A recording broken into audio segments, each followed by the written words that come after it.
It's 28 degrees here in Lagos, June 5, 2026, just in case you forget. And it's a Friday morning. I'm Mayo Makine. Good morning and welcome to Sunrise Daily. Leadership is at its core about solving problems. It's about seeing challenges clearly, making difficult decisions, and guiding people and institutions toward outcomes that matter. The Navy, Nigerian Navy, began in 1956 with about 250 personnel and inherited 11 vessels. For 70 years, the Nigerian Navy has been entrusted with solving some of the nation's most critical maritime security challenges, protecting our waters, securing vital economic assets, and helping to safeguard Nigeria's interests at sea. Today, as the Navy marks its 70th anniversary, we're joined by the man leading that responsibility today, the Chief of Naval Staff, Vice Admiral Idi Abbas. Welcome to the program, sir. Thank you. Good morning, Ayo. 70 years after. Yes. How far so far for you? Well, I can say it has been good and rewarding from a modest coastal navy to where we are today. Interesting. There was a time that the Nigerian Navy must have had some challenges difficult to encounter at some point, irrespective of what administration was in place at the time. Can you describe such a time and how the Navy was able to evolve out of it? Because 70 years is quite a long time. Well, I think, like you rightly captured, the Navy started in 1956 with just a few vessels and barely 250 men manning the Nigerian Navy. As time evolved, a lot of advancements took place in terms of increment in the number of vessels we have and the personnel strength.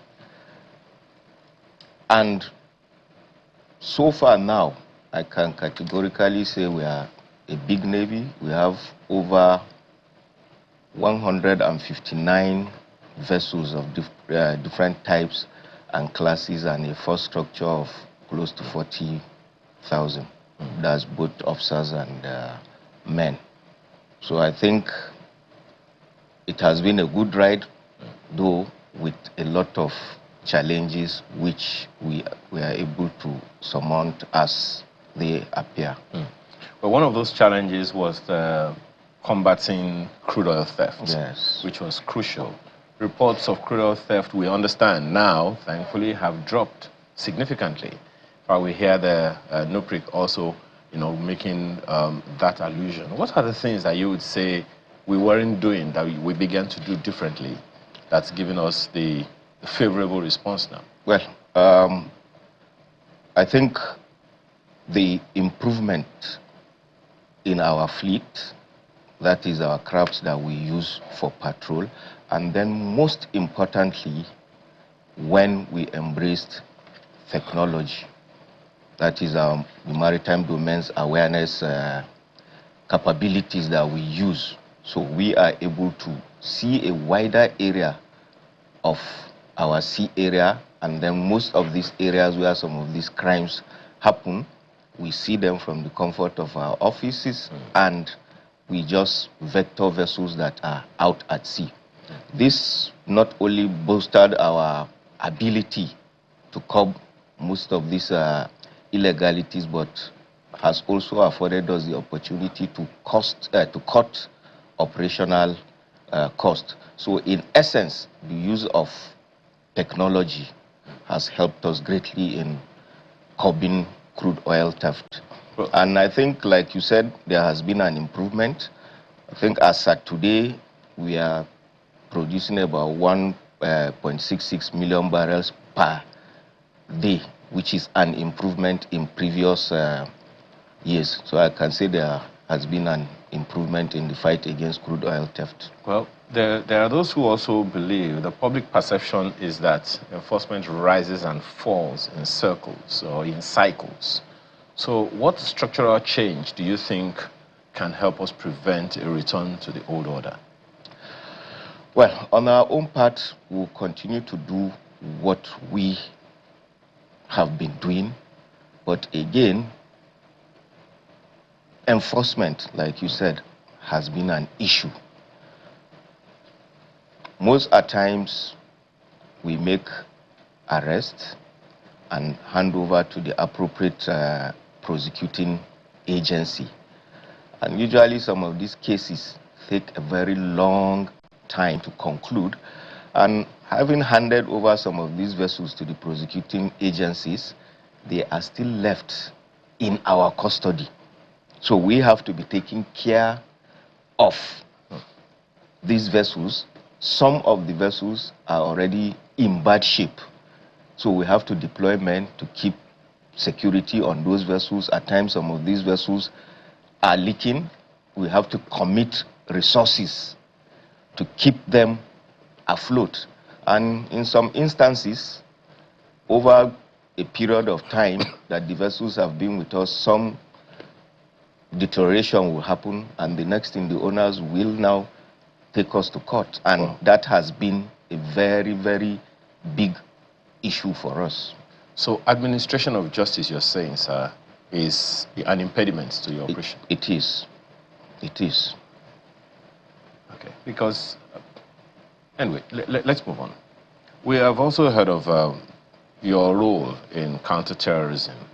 Nigeria's security threats are increasingly fluid between land and water. So, for you, how real is the risk of insurgent groups exploiting coastal and riverine spaces today? Well, as it stands today, I can say that our coastal areas and the riverine areas are relatively safe. What we are contending with mostly there now is this issue of crude oil theft and then some pockets of sea robbery, which we are able to curtail.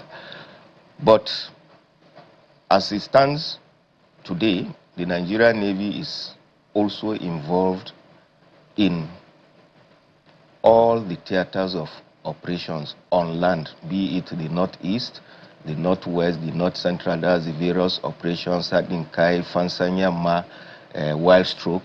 We have our men there operating alongside sister services and other security agencies. And it's in realization of the changing dynamics of security and the asymmetric nature of warfare we're fighting now that we decided to come up with the Nigerian Navy Marines, who are trained to fight both on land and water. And the first inaugural batch have been inducted, and so far so good, they are doing well. Okay. Allow me to piggyback quickly to the crude oil theft issue. Yes. There are those who would say, I mean, you have established one fact, administration of justice is a hindrance, but then there are those who would also say crude oil theft is not a cheap business. It's a very, very expensive business. That also suggests that whoever is funding the criminals that have been taken to court, those ones are probably still at large, are probably the ones also inhibiting. I mean, there could be that thought out there that those ones are actually the ones inhibiting the administration of justice that is frustrating you. What are you doing about that? Well, on our own path, what we are pushing for is we should have special courts that will try these maritime criminals. And if we have that in place, I believe the dispensation of justice will be done much faster, and then us, the burden of keeping and maintaining these some of the arrested vessels will be taken off from us, because we spend a lot to maintain those vessels under our custody. What would be different with that court that you're proposing? What will be different, like I say, is a special court. So basically, the business of that court will just be to try cases of crude oil theft and other maritime crimes. So you anticipate the speed of delivery of justice? Yes, okay. Yes, that is very important and crucial. Okay. Now, to the Gulf of Guinea. Yes. I think there's something that we would like people to also see. We understand that the president also did something like that. In your expansion to international frontiers, let's take a quick look.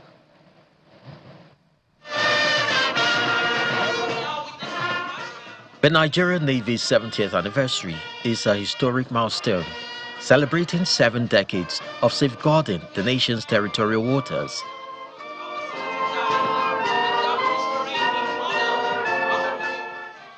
Today's event features a colorful international fleet review, with President Bola Tinubu, the Commander-in-Chief of the Armed Forces, attending as the special guest of honor.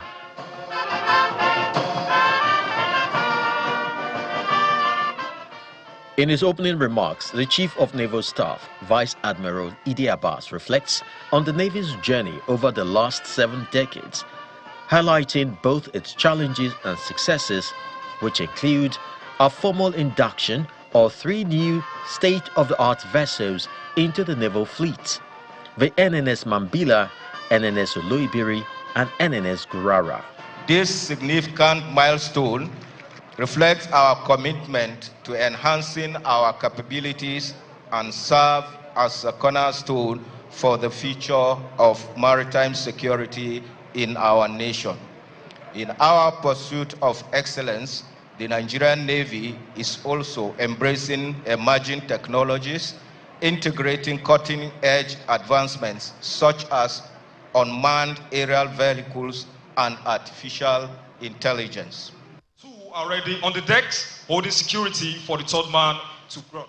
The event features a series of high-precision military exercises, including a spectacular aerial display. Beyond the area showcase, the ceremony also featured the official commissioning of the 3 new vessels and the flag-off of the Combined Maritime Multi-Task Force. Mesdames et messieurs, dans quelques instants, in its address, President Bola Tinubu commends the Nigerian Navy for its relentless efforts in tackling maritime insecurity, noting its direct positive impact on boosting the country's crude oil production. Through effective integration of surveillance system, rapid response mechanism, and robust enforcement operations, you have successfully eradicated piracy in our waters and significantly curtailed crude oil theft and associated maritime crimes.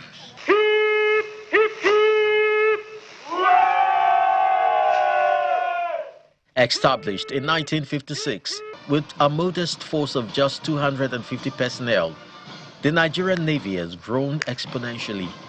Today it stands as a formidable maritime force structured into 11 branches, 7 commands, and several autonomous units. The International Fleet Review is just one of the many activities lined up to celebrate this Platinum Jubilee. Chris Elems, Channels Television News.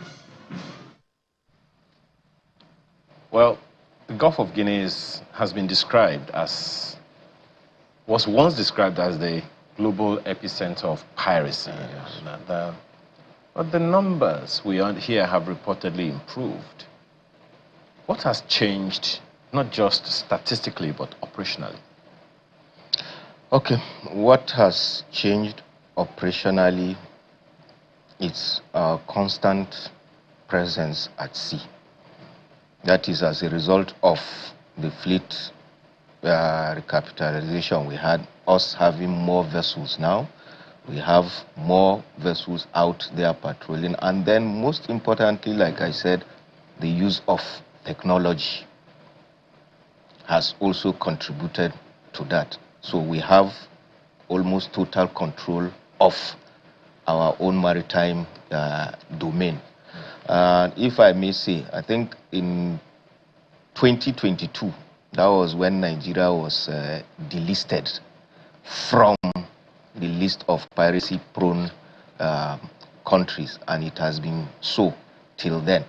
Even though we have some little pockets of sea robbery, but we are still not resting on our oars, because if our own waters are relatively safe and those of our neighbors are not, then we cannot totally say we are also free.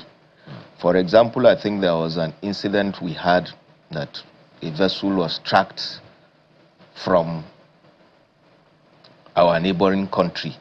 There was a piracy attack, and they were heading towards our waters. And this brings to fore the good collaboration that we are having within our navies with our neighboring countries. The message was sent to us, and we were able to track this vessel where it was going to. Why am I saying this? I'm saying this, I think, from the clip I saw. That is the Combined Maritime Task Force that was also flagged off by Mr. President. It's another area where we are intending to possibly achieve zero piracy status for the entire Gulf of Guinea. And what the task force entails is us coming together to further enhance the Yaoundé architecture, which most of us are signatories to, and that basically emphasizes information sharing. But this Combined Maritime Task Force now that has been flagged off, so far there are 6 of us, but within the last 2 days, during the Sea Power for Africa Symposium, about 2 countries came and indicated interest of being given observer status, but I know they will eventually join up. So the Combined Maritime Task Force is going to harp on the already existing information sharing based on the Yaoundé architecture, and with it now we'll be able to operate as one body, and at the same time is going to stand as a standby force for the region, not just to fight piracy, but in case of humanitarian issues that need to be addressed, the task force can do that. Okay. Now, apart from the judiciary Yes. and the administration of justice that you say is a challenge to your operations and then some of the enforcements, what are some of the challenges you can say, okay, these are the things we are contending with, and that if we are able to get over this, we might be able to do better, both internally and regionally? I think internally the challenges are not that much. Yeah, it's the same challenge everywhere. And that is the challenge of resource, and I think it's not applicable to only the Nigerian Navy, it's applicable to the nation in general. But be that as it may, I must say that we are getting all the necessary support and intervention from His Excellency the President Bola Ahmed Tinubu, and we appreciate him for that. And then regionally, I don't think we have any challenge with regards to operating with our neighbors. Okay. Would you say then, I mean, talking about security now, first of all, let me put it out there. There are those who think that the Navy is only about security. I think the Navy is also about the economy. It is. Because when you are protecting oil reserves and all of that, it's largely that. Maybe you, first of all, before I go to my question, next question, want to tell us that perspective, because the Nigerian Navy is often viewed as an armed force, a security force, and no more. Maybe you want to give us an inkling as to what other perspectives the Nigerian needs to have about the Nigerian Navy. Okay, I think navies worldwide have 3 core functions. One, which is the military function. Then you have the policing function, and then the diplomatic function. In the military function, yes, that has to do with defense of the territorial integrity. While when you talk about the policing function, that is where we police our waters to safeguard our resources. We have a lot of oil and gas reserves, offshore and some onshore, and then other resources, that is talking of fisheries now. And almost 95% of the world's trade is done through the seas. So the Navy not only protects or ensures the territorial integrity of its nation, but also protects the sea lanes of trade. And in our own case, we are protecting what the nation relies on, and that is our oil resources. So in essence, the Navy is not only protecting the territorial integrity of the nation, but also the prosperity of the nation which lies in our seas. Okay. Now, does the Nigerian Navy conduct single service operations against terrorists in any theater in the South? No, not for now. Okay. We have been operating jointly, and the emphasis has always been for us to operate jointly. Yeah, there may be one or two operations that the basis on their own they carry out, but generally now the armed forces and other security agencies, the emphasis is for us to operate together. Like I earlier said, security is everybody's business, and what we are going through calls for a whole of society approach. That is not only the armed forces, but the totality of the nation. Perhaps I apologize for butting in. Perhaps that's the challenge, really, because people don't even know, to a large extent, how to be a part of the process. You know, so when you're saying it's an all-of-society approach, where the Navy is concerned, how do the people come in? Generally, I think there is this saying that when you see something, say something. And what we want from the general public is if we can get necessary information, intelligence, and we'll work on that, and that will assist us in conducting our operations. First of all, I think that perception or fear of the military shouldn't be there. I always say that before we became military men, we were civilians, and eventually, when we drop the uniform, we will be civilians again. So my appeal is for the generality of the populace to see us as their brothers and sisters, which we are, by encouraging us to. Admiral, when the Nigerian hears military, he hears gun. So I think let's pick that out. You know, but how do we allay the fears of the Nigerian about that? I think that's the thing, right? I think so far we have been doing all we can to allay those fears, and I think all the services now have branches of civil-military relation. All the services, including the defense headquarters, have that. Okay. Now let's back to the Gulf of Guinea. Nigeria has been central to reducing piracy in the Gulf of Guinea. How sustainable would you say these gains are? We hope it will be sustained, and like I said, with the flag off of this combined maritime task force, all the nations within the Gulf of Guinea, even though it's just a few of us that have started, I believe others will join, because we all realize we need to have that regional harmony to keep the Gulf of Guinea safe. Would you say then that okay? Let me go here. Recent naval acquisitions and commissioning of new platforms reported by the Ministry of Defense and the Navy leadership.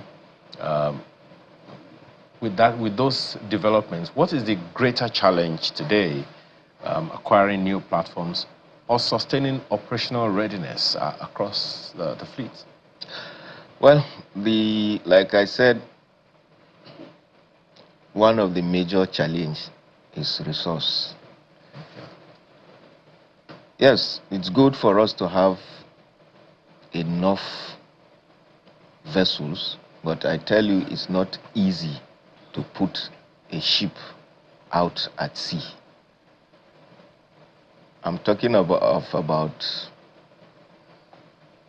on a monthly basis, I require about close to 21 million liters of AGO just to fuel the smaller crafts to be at sea, because every day we have vessels out at sea from the various commands patrolling our waters. So the Navy is not an easy force to run because of our ships and the fuel and other oil and lubricants requirement. But even at that, we are able to manage and keep doing what we are doing.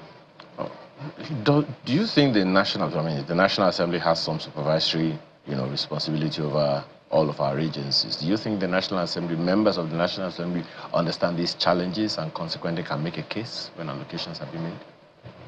Yeah, I can say to that. That is with regards to my own service.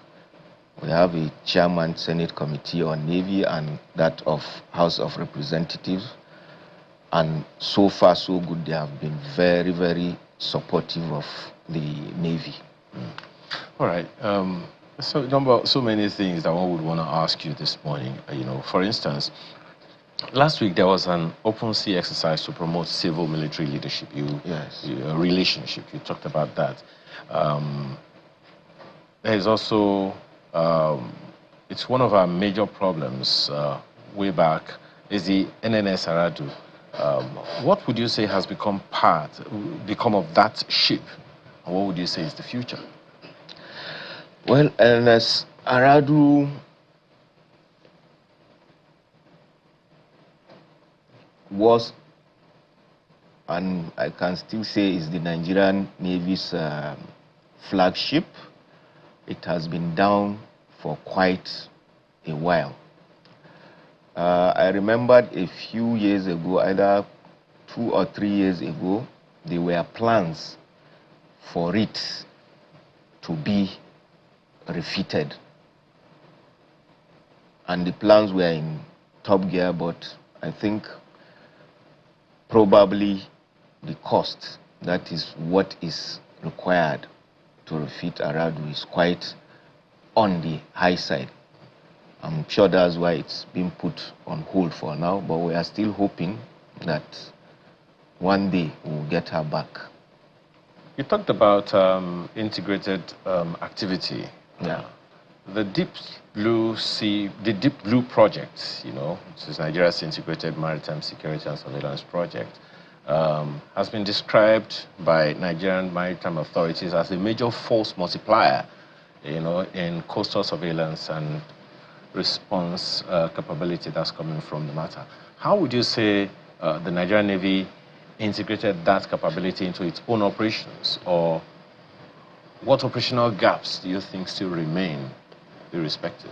Okay, let me just make this point clear. The Deep Blue project, yes, has been instrumental to some of our achievements.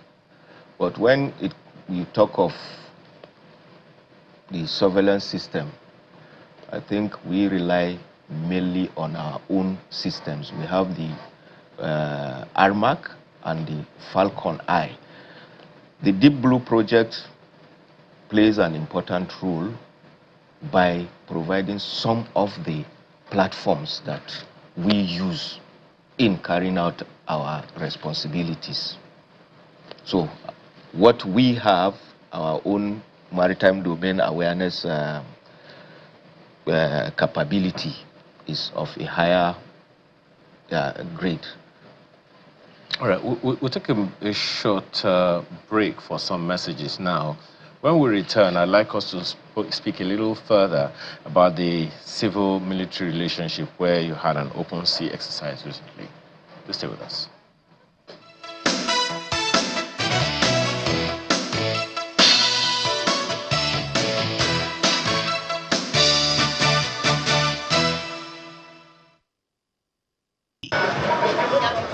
Rain batters the deck of the NNS Kada as the massive warship plays host to an unusual crew of civilians.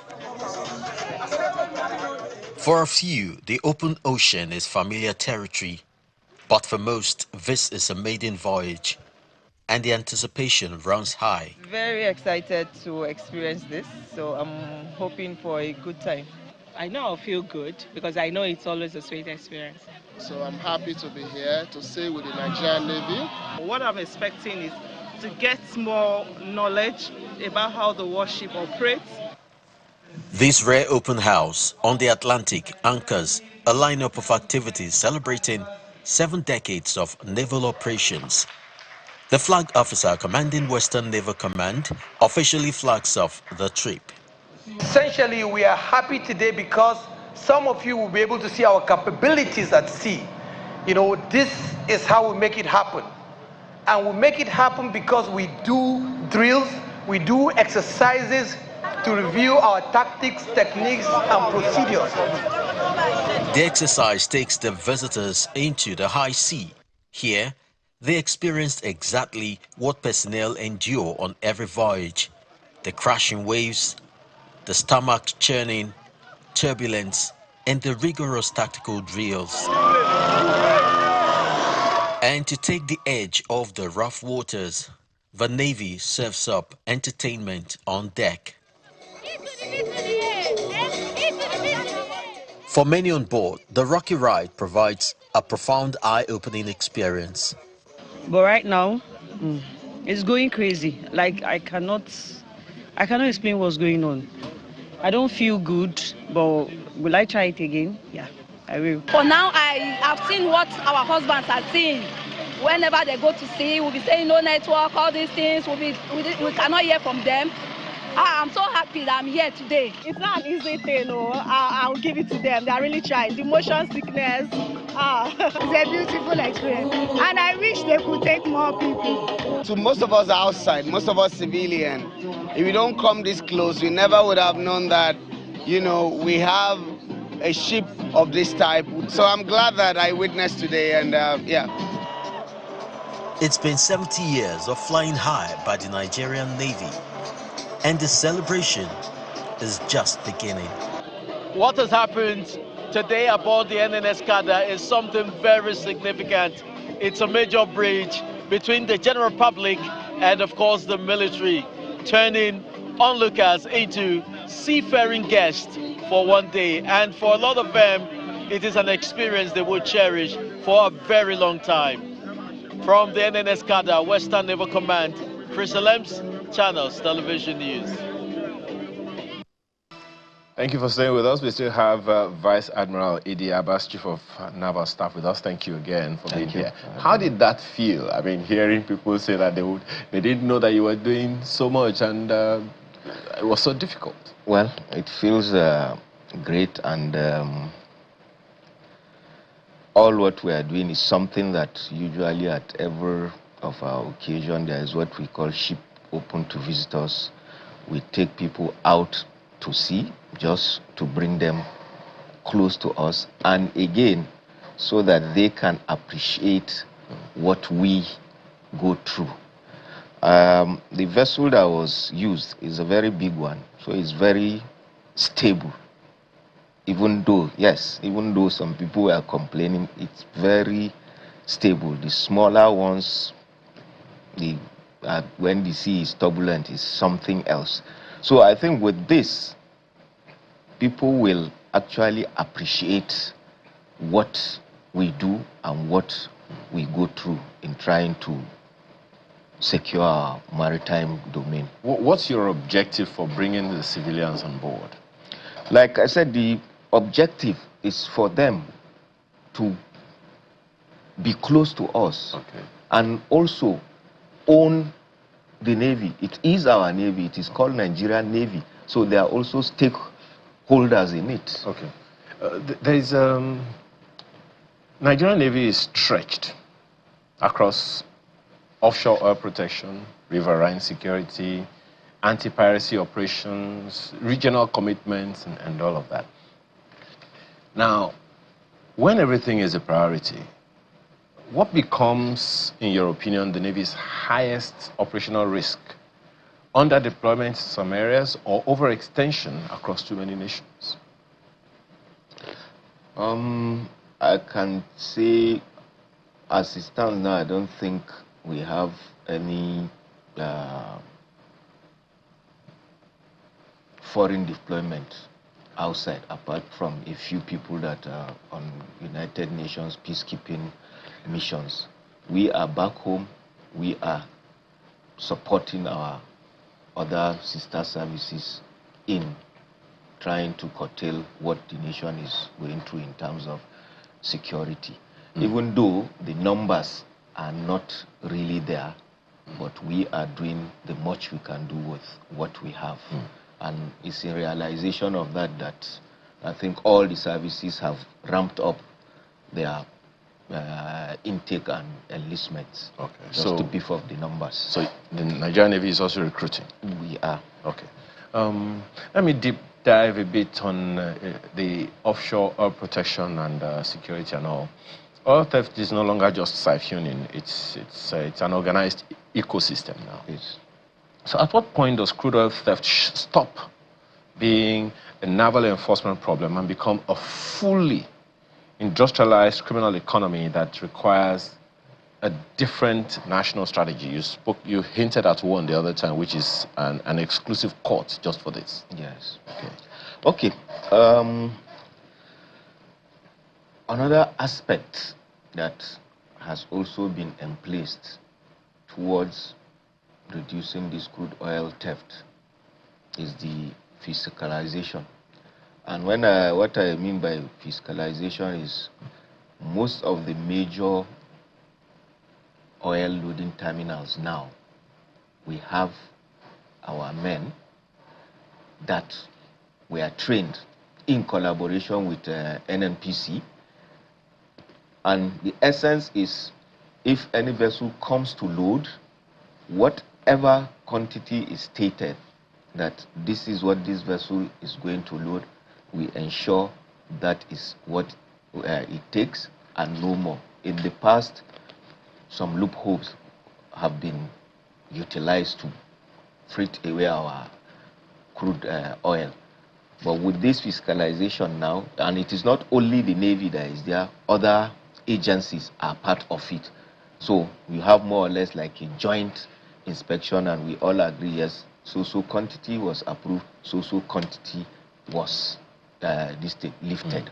So I think with that too, the level of stealing of our crude is on the decline.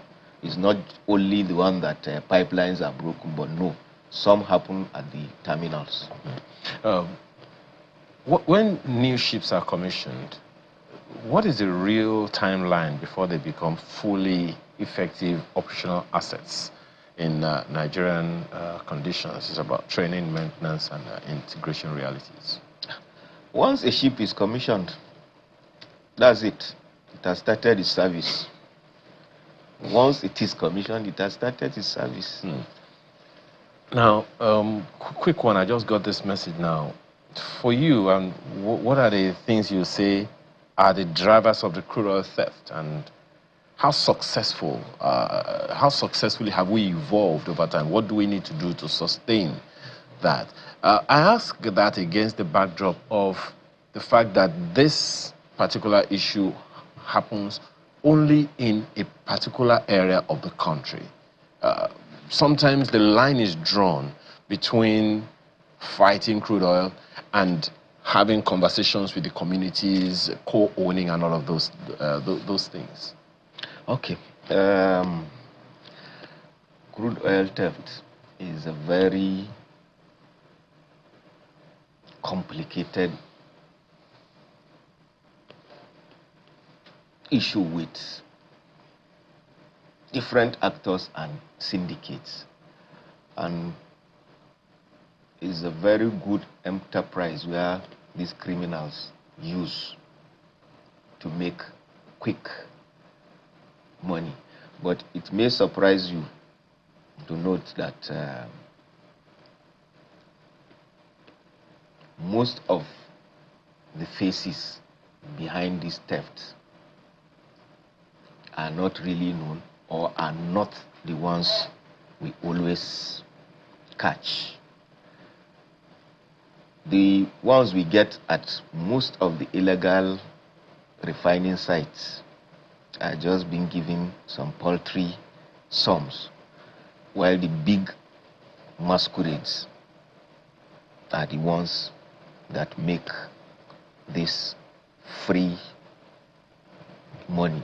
And again, in trying to prosecute some of these people that we get, some of them don't even know who they are working for. So the network is a very, very delicate one. But as they are evolving strategies, we also are evolving new strategies. And like I keep saying, technology is the way forward. With that, we have been able to reduce the level of theft. But there are those who would also say that if we do not know who the masterminds are, then we are only playing catch-up. Is there a way, in your opinion, where it is possible that these sponsors that you talk about are known, but for some reason, we're not going after them? Well, to the best of my knowledge, I think once in a while, we catch the big fishes involved. But like I said, at times, the judicial process is not helping matters. And I'm not casting aspersions on anybody. It's what the laws says. For example, there was a time, I think when I was the flag officer commanding Central Naval Command, we made an arrest, a vessel heavily laden with stolen crude. Did all the necessary processes, charged the culprits to court. At the end of the day, I think the crude was evacuated and just a fine of 500,000 was given as an option, or rather a 2-year jail term or 500,000 as an option. And these people have that money, so they paid and they are off. Just to be clear, 500,000 naira or $500,000? 500,000 naira. For crude oil theft criminality? Yes. So I think there is need to look at our laws again. Okay, there are those who would also reference the fact that sometimes, because this has also been in the news, how do you deal with situations or occasions where some officials of government, sometimes members of core agencies, sometimes even some members of your force are part of this? How do you deal? How have you dealt with those in recent time? How many times has that happened, and what's the check in the system? Okay, like every society, you have the good, the bad, and the ugly. We also have our own, and we are not relenting in fishing out people that are compromised, and stern disciplinary actions are being taken. And in that regards, I think across all the commands of the Navy, we have standing court martials, so we don't waste time. We get you, you answer for your crime. Let's begin to look to the future. Look at the Navy in the next 10 years. Yeah. When we are celebrating the Navy at 80, Definitely, you have talked about technology and all of that. Yes. And artificial intelligence is rearing its head quite fast. Where do you see the Navy getting to in the next 10 years? So that when we are celebrating the Nigerian Navy at 80, we'll say we laid the foundation 10 years ago, and these are the fruits. Yeah. I hope to see the Navy in the next 10 years being a highly professional, technology-driven Navy. And in that regards, I'm hoping by that time we should be able to start producing our own bigger vessels. It may interest you to note now we have 3 vessels that were indigenously built. Presently we have 2 in the dockyard, being built by our own architects and engineers. So in the next 10 years, I hope to see a Navy that is highly professional and technologically driven. And with the hope that soon we'll start building ships for not only ourselves, but for other countries within our region and beyond. Admiral, with technology comes its own threats. Yeah. Cybersecurity being one of them. So is the Nigerian Navy, in your opinion, currently structured to respond to cyber or hybrid maritime threats? Or are those just capabilities still in early development stages? We are doing that, and all the services are encouraged. I know the Army has a specific command, a cyber distinct command, and we are keen into that. Even though with what we have now in place, we are able to do much. Okay. Still talking about the future. Nigeria is seen now as a significant global leader and Africa's leader in maritime security and all of that. What are the things we need to sustain this standard as a country? Okay. To sustain the standard, like I said, is for us to be able to have that fleet that we have now always in place and ready. And then again, the collaborations we are forging right now to strengthen them. I believe we'll achieve that. So tell us how about the ranking of the Navy as #1 in Africa. I knew that would get you to smile. I expected that. How did that come to be, and what's the competition, if I can put it that way? Well, I think it's a thing of pride, and I think all Nigerians should be proud of themselves for our Navy to be ranked #1 in Africa, and then number 22 in the world. It is an elating recognition, and by virtue, I think that is being accorded to us by virtue of the platforms and the manpower we have. But we are not getting carried away by that. We are still trying to, or will continue to improve on what we have, and most importantly, to try and look inwards and be self-sufficient in the production of our own equipment that we need. All these are pointing to some kind of strategic leadership for the Nigerian Navy. Yes. So where you are now, what would you say is the strategic vision of the Nigerian Navy? Well, the strategic vision of the Nigerian Navy under my watch is for the Navy to be a par. I think that may sound ambitious, but to be a par with world-class navies, and I know it's not insurmountable. We are getting there. We have the capacity and the capability to get there.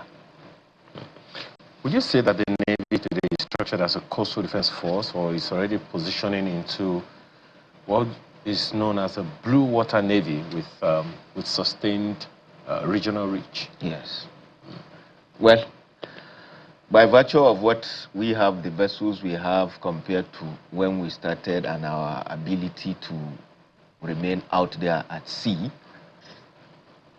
gives us that standing. And I've forgotten to mention that I think very soon too we'll have some 2 additions to our existing fleet. We were hoping that we're going to have those vessels celebrate with us, but it's never too late. So with that, I think we are going towards becoming a global navy too. Permit me to talk about your men. Yes. Every time we talk about visions, talk about institutions, we forget that they are made of people. Yeah. And you already said the other time that, you know, in order for the people not to be overstretched, there is a need to bring in more people. Welfare.